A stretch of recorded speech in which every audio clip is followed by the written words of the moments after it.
Continuar a nossa leitura do livro Um Novo Mundo, do Eckhart Tolle.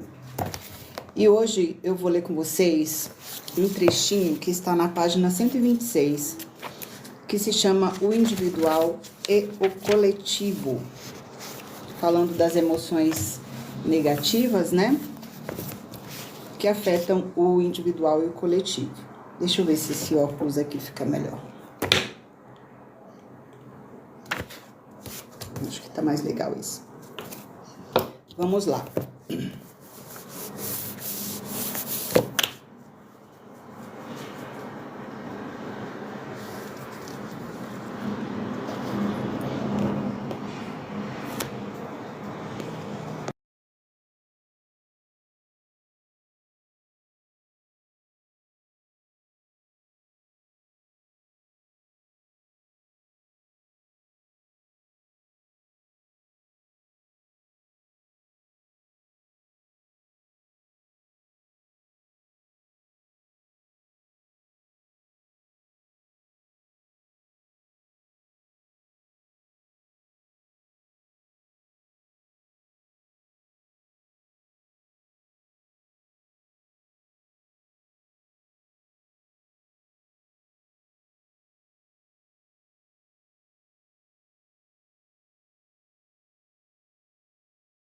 Estava ali convidando um pessoal, agora já estou de volta. Vamos lá. O individual e o coletivo. Vou passar a moto aqui. Nossa, meu olho tá que tá, hein?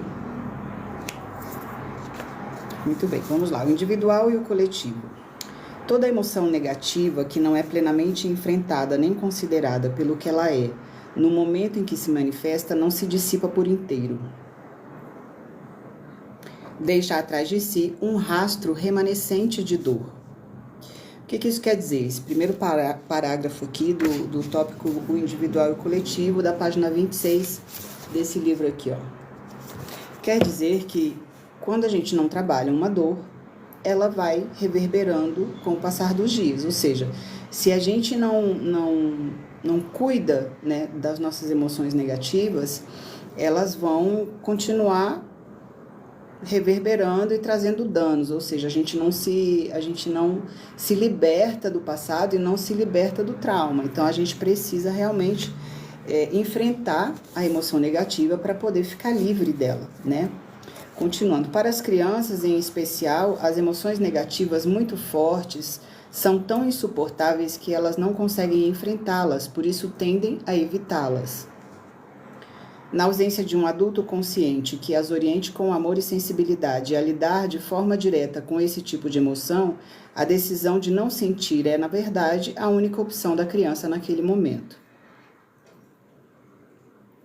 Infelizmente, em geral, esse mecanismo básico de defesa continua a vigorar até a vida adulta, ou seja, a gente está sempre fugindo das emoções negativas. Isso faz parte do nosso sistema de defesa, né? da nossa autoproteção.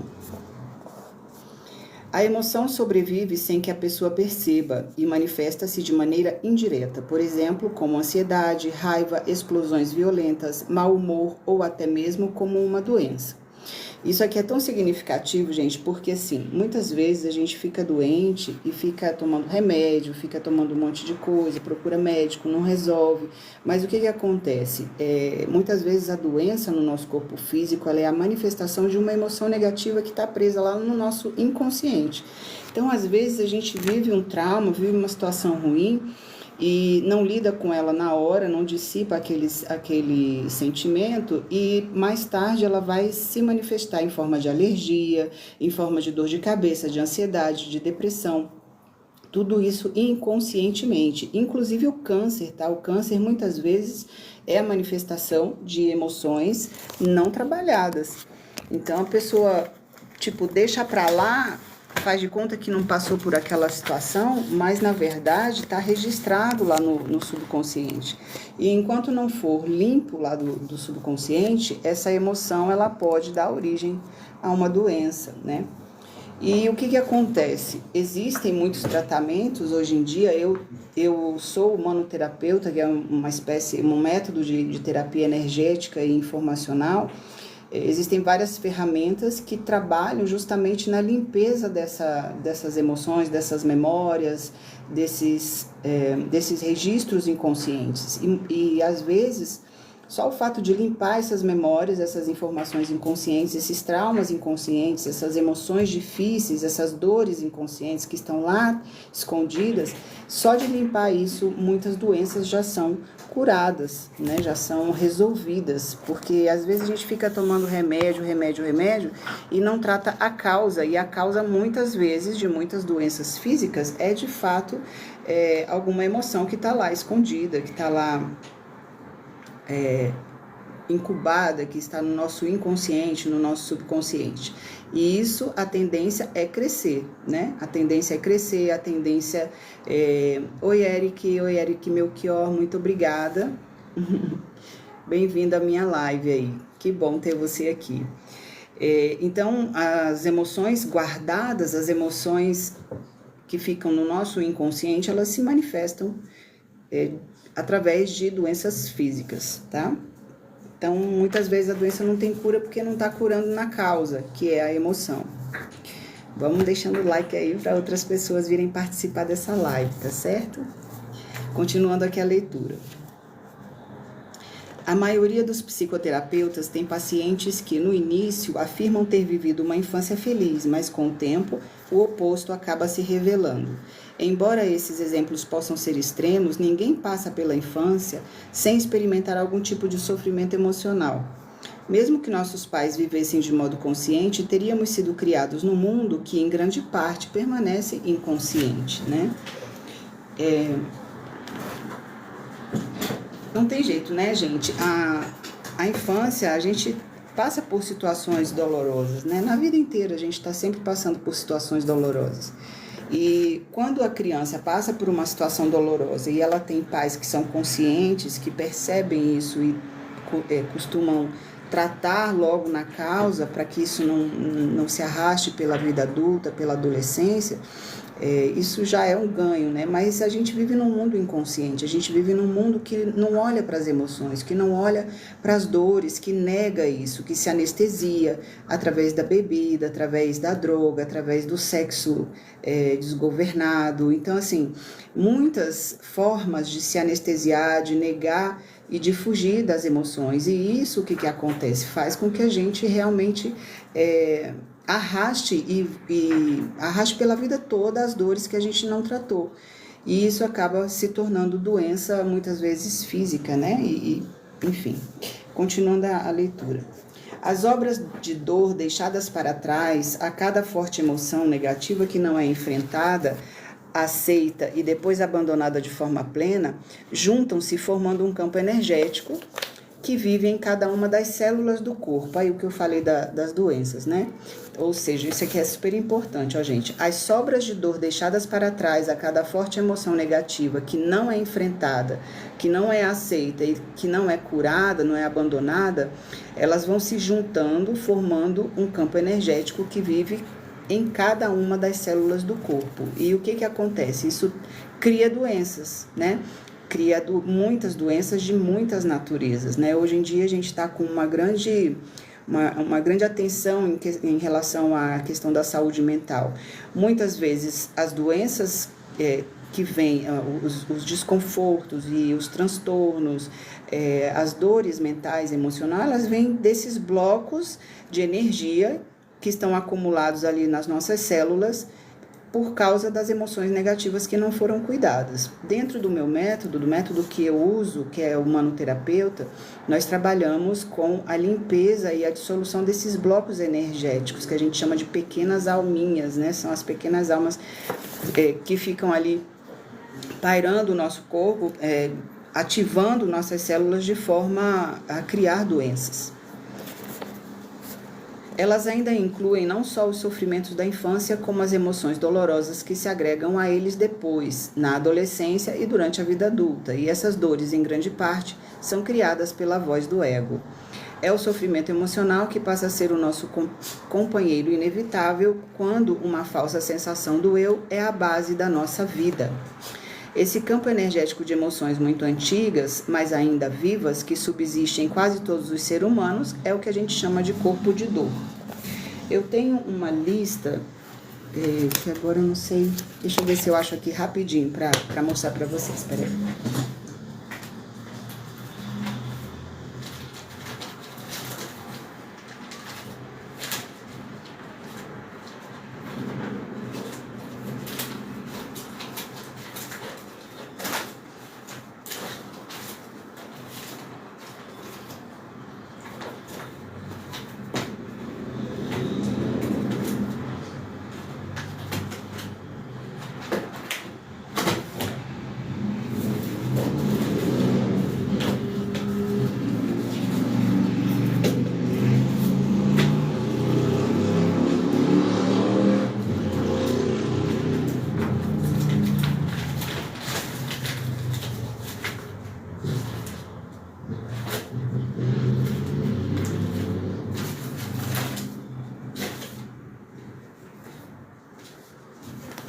Ai, gente, desculpa, eu não consegui achar aqui a lista das doenças, mas é assim, eu tenho uma lista que fala o que cada doença representa, né? Então, por exemplo, obrigada, Mara, obrigada, Rodrigo, obrigada pelos coraçõezinhos, muito obrigada.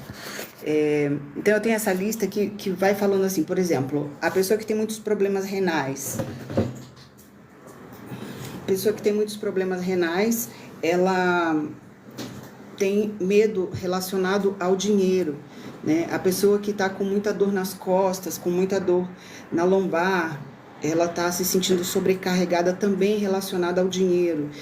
A pessoa que está com muita dor de cabeça, ela pode estar com pensamentos que não saem da cabeça dela ou remoendo raivas. Então, assim, tem uma série de manifestações físicas que têm origem nas emoções. E se a gente não cuidar das emoções, a gente não vai resolver a manifestação da dor física, tá?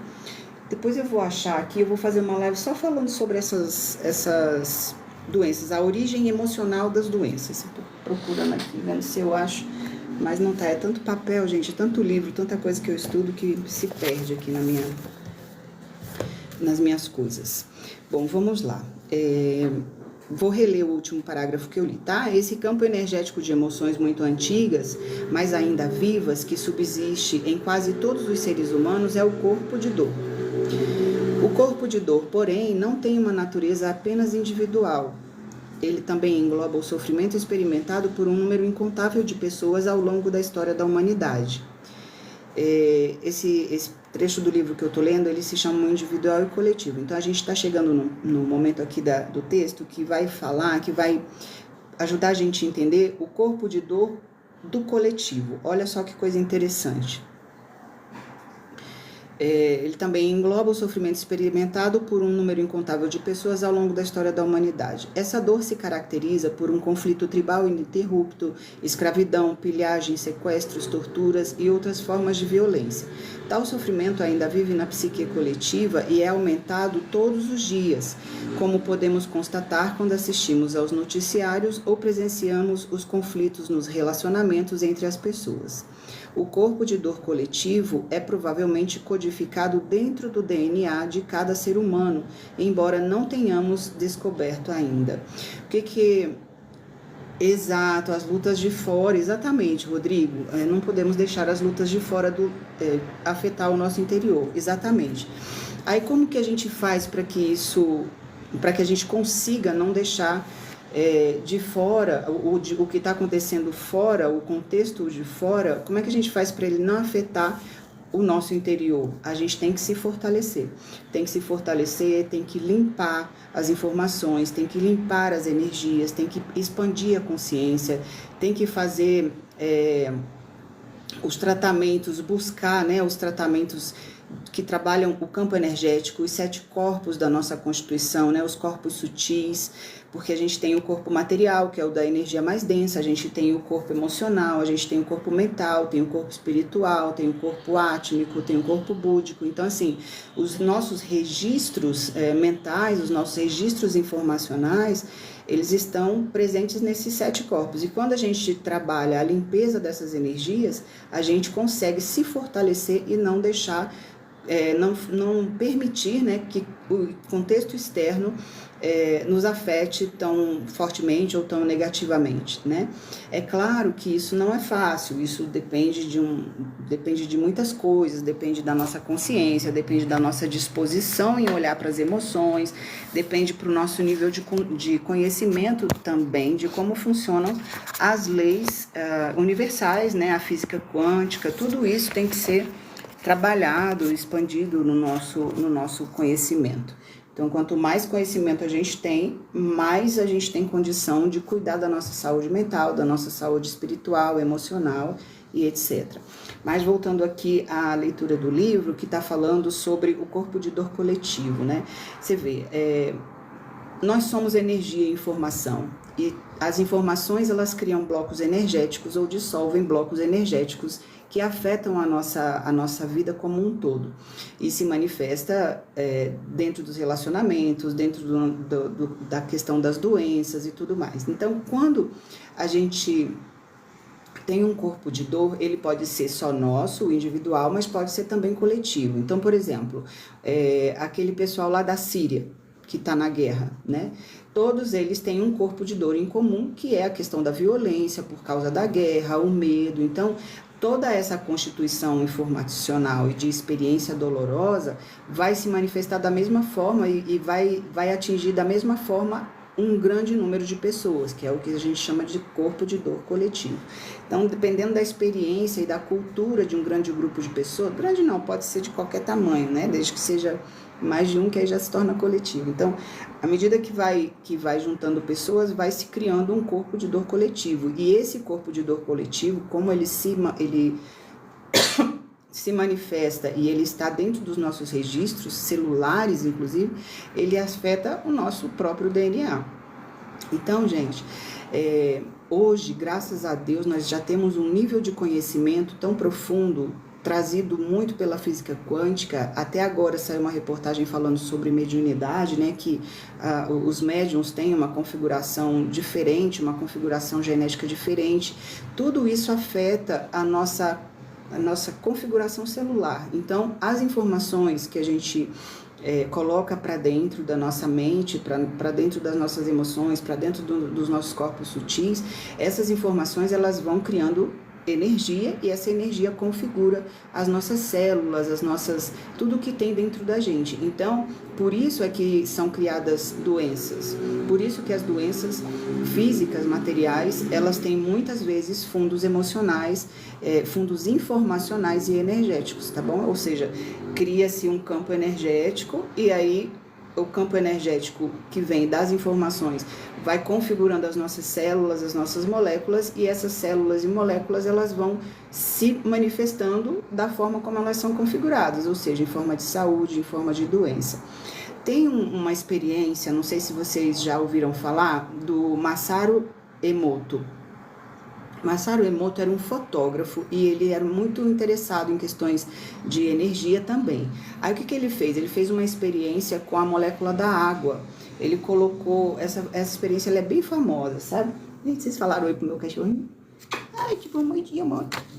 Vai lá, filho, vai no chão. O Masaru Emoto, ele conseguiu fotografar a molécula da água em 2 situações diferentes. Ele pegou um pouco de água, colocou para ser submetida a xingamentos, a palavras de violência, a projeção de raiva, de mágoa, de rancor, xingando e tudo. E aí ele pegou um outro recipiente com água e colocou sendo submetida a carinho, palavras de amor, palavras de incentivo, palavras doces, né? E depois ele conseguiu fotografar a forma da molécula da água que recebeu os xingamentos e a forma da molécula da água que recebeu as palavras de amor. E se você jogarem no Google, você vai achar essa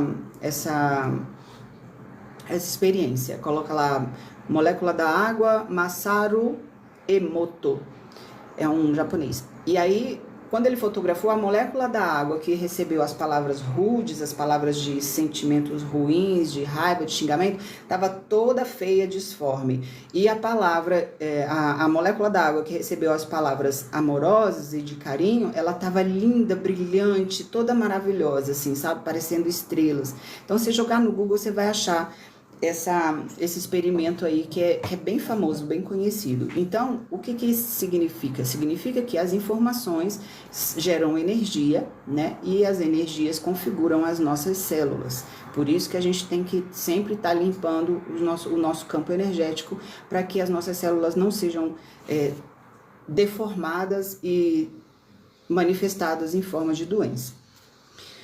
Onde que eu parei aqui? Todo recém-nascido traz um corpo de dor emocional. No caso de alguns bebês, ele é mais pesado e mais denso do que em outros. Algumas dessas crianças são muito felizes na maior parte do tempo, enquanto outras parecem carregar uma imensa quantidade de infelicidade dentro de si. É verdade que há bebês que choram demais porque não recebem amor e atenção suficientes, porém, outros choram sem nenhuma razão aparente, como se estivessem tentando tornar todos ao redor tão infelizes quanto eles próprios, e geralmente conseguem. Eles chegam a este mundo com uma porção significativa do sofrimento humano. Existem ainda os recém-nascidos que choram com frequência porque sentem a emanação das emoções negativas do pai ou da mãe, e isso lhes causa sofrimento, e também faz o seu corpo de dor aumentar pela absorção da energia dos corpos de dor dos pais.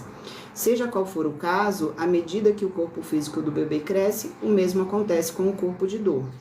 Uma criança pequena que tem um corpo de dor leve não será necessariamente um adulto mais avançado, em termos espirituais, do que alguém com um corpo de dor denso. Na verdade, em geral, acontece o contrário. Quem tem um corpo de dor pesado costuma ter mais chance de despertar espiritualmente do que quem possui um corpo de dor leve. É aquela história do aprender pelo amor ou pela dor, né? Geralmente a gente aprende mais pela dor do que pelo amor. E geralmente a gente busca mais ajuda quando a gente está sentindo dor, né? Embora algumas dessas pessoas permaneçam presas ao seu corpo de dor pesado, muitas chegam a um ponto em que não conseguem mais viver com a infelicidade, e assim sua motivação para despertar se fortalece, ou seja, vai doendo tanto, o nível da dor vai chegando num ponto tão insuportável que aí a pessoa busca ajuda. Porque o corpo de Cristo em sofrimento, sua face distorcida em agonia. Eu não sei quem que é esse co-apresentador, eu não conheço, não posso aceitar. Tem uma pessoa pedindo para entrar na live, mas eu não conheço, não sei, não tenho como aceitar. Vou começar de novo aqui. Porque o corpo de Cristo em sofrimento, sua face distorcida em agonia e seu corpo sangrando com numerosos ferimentos, é uma imagem tão significativa na consciência coletiva da humanidade. Milhões de pessoas, sobretudo na época medieval, não teriam tido uma afinidade tão profunda com ele caso alguma coisa dentro delas mesmas não estivesse em consonância com essa imagem, se elas não a tivessem inconscientemente reconhecido como uma representação exterior da sua própria realidade interior, ou seja, o corpo de dor. As pessoas ainda não estavam conscientes o bastante para reconhecê-lo dentro de si mesmas, porém era o começo da sua tomada de consciência em relação a ele. Cristo pode ser considerado o arquétipo humano, incorporando tanto o sofrimento quanto a possibilidade de transcendência.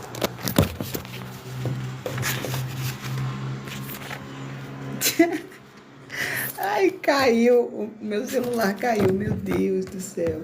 Desculpa, gente. Oh, Deus. Vamos continuar. Obrigada por estarem aí na live assistindo.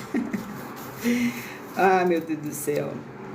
Corpo de dor, gente, se alimenta de pensamento, se alimenta das imagens, se alimenta da música, sabe? Tudo que a gente ouve, tudo que a gente vê, tudo que a gente lê, tudo que a gente experimenta se torna informação e campo energético.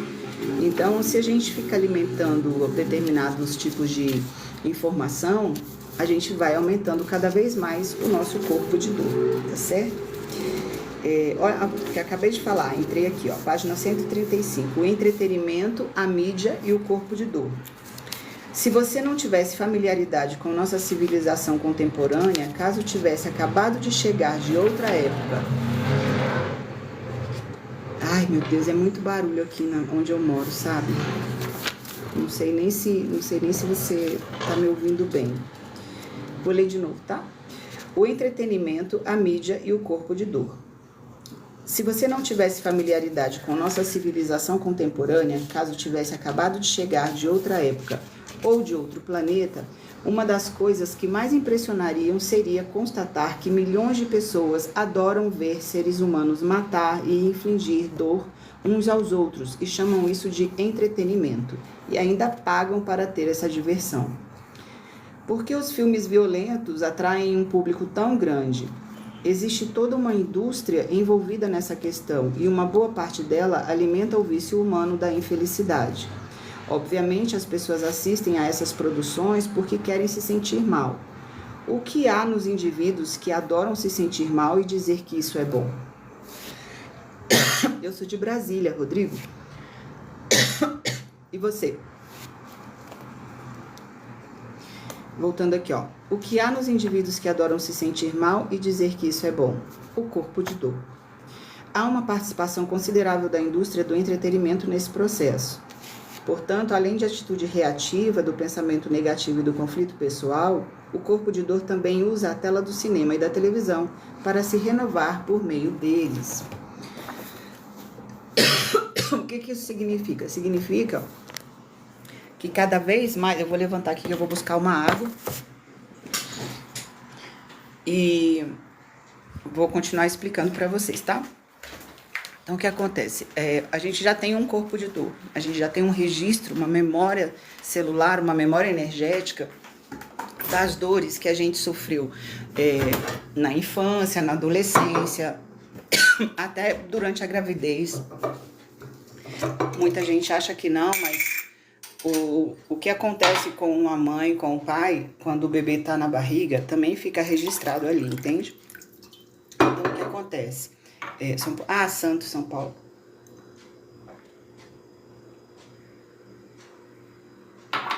Legal, tá calor aí, Rodrigo? Aqui em Brasília tá muito quente. Então, o que acontece? Essas memórias, esses blocos energéticos, que são esse corpo de dor, eles ficam ali no nosso subconsciente, né? Então, quando a gente vê algo parecido com o que a gente sente, com o nosso corpo de dor, a gente se identifica. E esse corpo de dor cresce.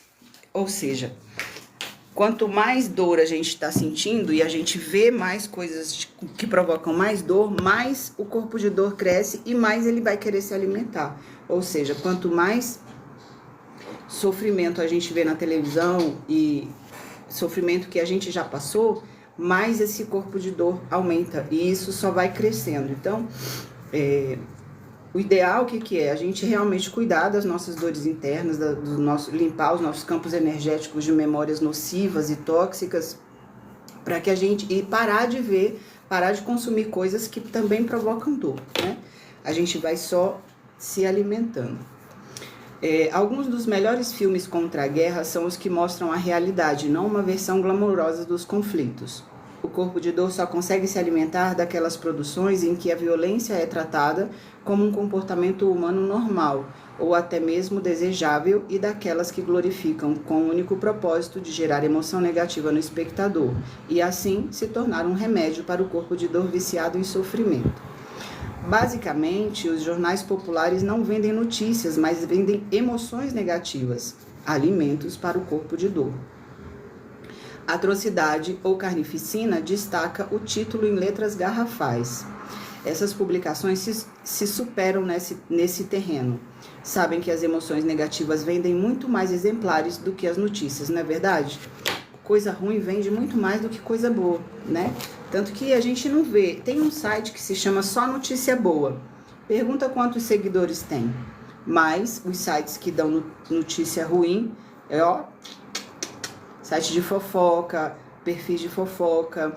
Por exemplo, eu tô aqui fazendo essa live, tem 2 pessoas na live. Se eu estivesse fazendo uma live falando mal de alguém ou falando coisas ruins, dando notícia de tragédia, garanto que ia estar lotada a minha live, não é verdade? Por quê? Porque a gente tem um corpo de dor que se alimenta de mais negativismo. A gente tem dores dentro da gente, memórias, informações e energia negativa dentro da gente, que se identifica com o que também é negativo. E acaba que uma coisa alimenta a outra. Existe uma tendência nos veículos de informação em geral, incluindo a televisão, de exacerbar os fatos negativos, né? Quanto mais as coisas pioram, mais exaltados se mostram os apresentadores. E a agitação negativa costuma ser produzida pela própria mídia. Os corpos de dor simplesmente adoram. Então, assim, as coisas que a gente tem de ruim dentro da gente gosta de se alimentar com as coisas ruins que são produzidas nos canais de entretenimento. O corpo de dor feminino coletivo. A dimensão coletiva do corpo de dor apresenta componentes diferentes. Tribos, nações, raças, todos têm seu corpo de dor coletivo, e alguns são mais pesados do que os outros. A maioria dos integrantes de cada um desses grupos participa dele em maior ou menor grau. Quase toda mulher tem sua parcela no corpo de dor feminino coletivo, que tende a se tornar ativado, especialmente no período que precede a menstruação. Nessa fase, muitas mulheres são dominadas por uma intensa emoção negativa. A supressão do princípio feminino, sobretudo ao longo dos últimos 2000 anos, permitiu que o ego ganhasse absoluta supremacia na psique humana coletiva. O ego é aquele mecanismo que a gente tem, aquele nosso sistema de percepção de mundo e da gente mesmo, que direciona o nosso comportamento, as nossas escolhas, a nossa forma de ver o mundo, e ele é muito baseado e alimentado pelo medo, né? Então, o ego, ele sempre vai estar vendo as coisas da ótica negativa. E o ego, ele é alimentado pelo medo, e o medo é alimentado pelo ego. Então, assim, quanto mais ego, mais negatividade. Quanto mais ego, mais medo. Quanto mais ego, mais necessidade de controle. Quanto mais ego, mais acusação. Quanto mais ego, mais medo, mais visão daquilo que é pior, né? E aí, no meu canal do YouTube, tem uma leitura de um livro que se chama Um Retorno ao Amor. Lá eu falo sobre a visão, o óculos do medo e o óculos do amor, e o que cada cada óculos, né, digamos assim, faz com que a gente veja, interfere da forma como a gente vê o mundo. E o que isso traz para a nossa vida como um todo. Então, assim, uma pessoa que tem o óculos do medo, que está sempre vendo tudo através do seu ego, né, do seu ego fraco, do seu ego distorcido, ela só vê negatividade nas coisas, ela só desconfia das pessoas, ela só vê a maldade em tudo, ela só vê o que não presta, ela acha que ninguém presta, ela só vê, é aquela história do copo meio vazio ou meio cheio, né? Ela só vê o copo meio vazio, ela não consegue ver beleza em nada, ela não consegue ser grata por nada, ela não consegue enxergar as coisas boas, né? Dificuldade, problemas e desafios a gente sempre vai ter, só que quando a gente tá no ego, né, no cérebro reptiliano ali, absolutamente identificado com o cérebro reptiliano, a gente só vê as coisas ruins da vida e do mundo, né? Então, a gente olha para qualquer experiência e fica se vitimando, fica reclamando. Quando a gente põe o óculos do amor, que é a nossa visão contrária ao ego, né, que é a nossa visão direcionada pelo Espírito Santo, pelos bons sentimentos, pela boa vontade, pela gratidão, a gente vê tudo com mais positivismo. Então, a qualidade de vida da gente melhora muito, né? A gente para de reclamar, a gente passa a agradecer. Eu uso sempre uma frase que fala assim: quando a gente agradece, coisa boa acontece. Então, quanto mais a gente agradece, mais coisa boa acontece, porque a gratidão, ela é uma vibração, ela é uma frequência, e assim como o medo, assim como a tristeza, assim como a alegria, assim como a coragem, assim como o amor, então é uma frequência. Então, quando a gente está na frequência da gratidão, na frequência da alegria, na frequência mais da humildade, de reconhecimento de tudo, tanta coisa boa que a gente manifesta mais acontecimentos positivos na vida da gente, mais saúde, mais juventude, mais beleza. Por quê? Porque essas informações, essa frequência, ela configura as nossas células, as nossas moléculas de uma forma que favorece a saúde, favorece o bem-estar, favorece a juventude. Vocês já viram casos de irmãos gêmeos? Os gêmeos são criados na mesma família, mais ou menos da mesma forma, e cada um toma um rumo diferente, cada um tem uma aparência diferente, um é mais jovem, outro é mais envelhecido, um é mais emburrado, o outro é mais alegre. Então, tudo isso interfere na nossa qualidade de vida, na nossa configuração física, na nossa configuração emocional, mental e na nossa vida como um todo, né? Então, quanto mais consciência a gente tem desses acontecimentos e de como funciona a lei da física, as leis universais, a energia magnética, né, que a gente tem, as forças que a gente tem, nós temos 4 forças que regem o funcionamento do universo: força forte, força fraca, magnetismo e gravidade, né? Então, dependendo de como essas forças estão configuradas na sua vida, né, a sua vida vai se materializar de uma determinada forma, ok? Continuando aqui a leitura, deixa eu ver aqui. Eu não estou lendo tudo não, porque eu quero avançar.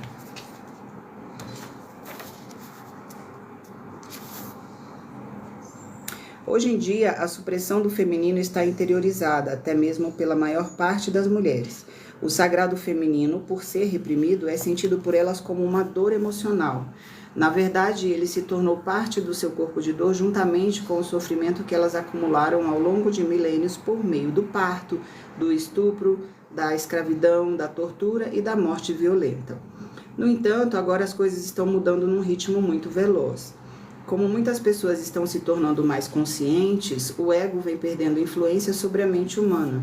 Uma vez que ele nunca se enraizou profundamente nas mulheres, seu domínio sobre elas está se reduzindo mais rápido do que sobre os homens.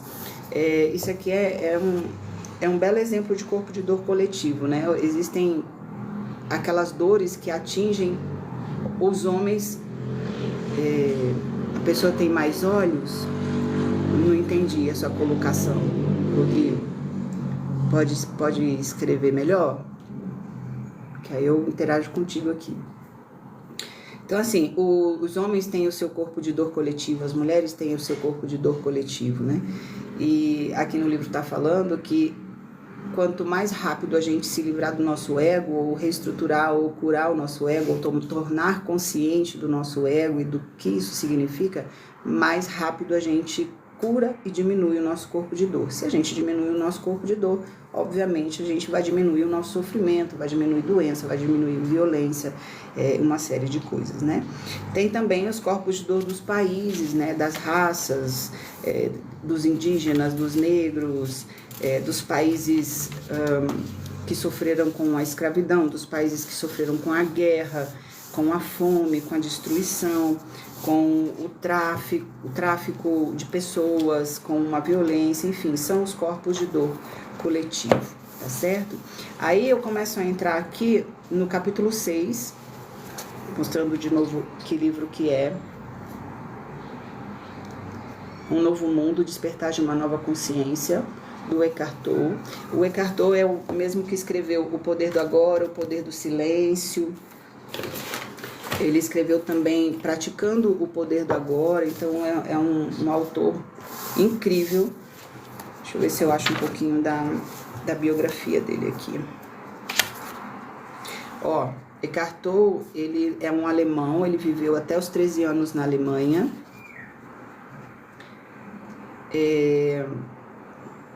Formou-se pela Universidade de Londres, se tornou pesquisador e supervisor de pesquisas na Universidade de Cambridge. Aos 29 anos, ele passou por uma mudança espiritual que transformou sua vida. Hoje, ele é mestre espiritual de renome internacional e faz palestras sobre seus ensinamentos no mundo todo. E hoje ele vive em Vancouver, no Canadá, tá bom? Gente, olha só, eu vou terminar essa live de hoje e a próxima live... Oi, Júnior, seja bem-vindo. A próxima live vai ser sobre o capítulo 6, a libertação do corpo de dor, tá? a libertação do ego e do corpo de dor. Vai ser super legal. Não sei quando eu vou fazer ainda, vai acompanhando aí, se inscreve no perfil aí, passa a seguir o meu perfil para que você receba a notificação e quando eu postar os vídeos, você também tenha acesso aí às notificações de novas postagens, tá bom?